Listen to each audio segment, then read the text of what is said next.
کبھی کبھی جب میری ماں مجھ سے لڑتی تھی نا تو میں پھر اماں کے آگے بول پڑتی تھی کہ اماں آپ کو کیا پتا، میں بھی انسانوں میں تھک جاتی ہوں، میں بھی بیمار ہوتی ہوں، میرے بھی درد ہوتا ہے، لیکن میں کہتی نہیں ہوں کہ اگر میں نے کہا تو آپ ڈاؤن ہوں گی، لیکن آپ زیادتی کر رہی ہیں۔ اب میں کہتی ہوں کہ مجھے نہیں کہنا چاہیے تھا اپنی ماں سے، یہ باتیں نہیں کرنی چاہیے تھی۔ پتہ نہیں میرے جملے کے بعد میری ماں کتنی ہرٹ ہوئی ہوگی ساری رات کے، اچھا میری بچی پرابلم میں تھی، اچھا اس کو تکلیف ہو رہی تھی، اچھا اس کے سر میں درد ہو رہا تھا، یا اس کا ٹیمپریچر تھا، وہ تب بھی کام کرنے کے لیے گئی تھی۔ تو میں ان مومنٹس کو ریگریٹ کرتی۔ پھر میری ماں نے کم کم بولنا شروع کر دیا میرے ساتھ، ڈانٹنا مجھے، سارا کچھ کرنا۔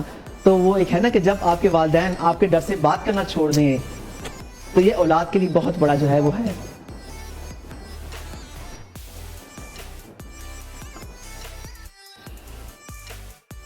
ریگریٹ ہوتا ہے، مجھے نہیں بولنا چاہیے تھا، اپنی ماں کو جو بیمار ہے 20-25 سال سے ٹریٹ نہیں کرنا چاہیے، لیکن ویسے صاحب میں تھک جاتی تھی، اسپیشل بیٹی کو بھی دیکھنا، ماں کو بھی دیکھنا، باہر کے سارا کام بھی کرنا۔ تو میں کس کے آگے کتاب سے نکالتی، باہر نہیں نکال سکتے، باہر نکالیں گے لوگ آپ سے دوبارہ بات نہیں کریں گے۔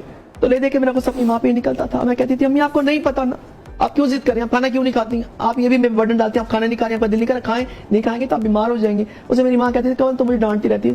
تو پھر میں واش روم پہ منہ ہاتھ دھونے جاؤں تو میں 100 دفعہ اللہ میاں سے معافی مانگتی تھی کہ اللہ میاں میری انٹینشن نہیں تھی اپنی ماں سے لڑنے کی یا ڈانٹنے کی، لیکن میں کیا کروں، وہ بات نہیں مانتی۔ اب جب وہ نہیں ہے، آپ یقین مانے میں ہر نماز میں اپنی ماں سے معافی مانگتی ہوں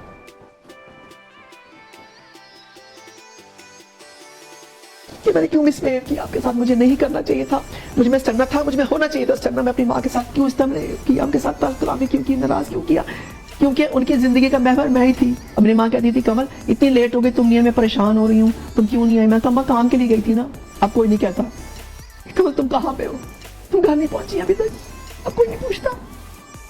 اب مجھے احساس ہوتا ہے کہ میری ماں صحیح تھی، میں انصاف تو کرتی تھی نا، میری دعائیں تو کرتی تھی نا۔ میں اپنی آڈینس سے بھی کہوں گی کہ آپ کے ماں باپ حیات ہیں، بیمار ہیں، جیسے مرضی ہیں، ان کی دل آزاری نہ کیجیے گا، کیونکہ پھر مرتے دم تک آپ کو پچھتاوا رہتا ہے، پچھتاوا نہیں ختم ہوتا۔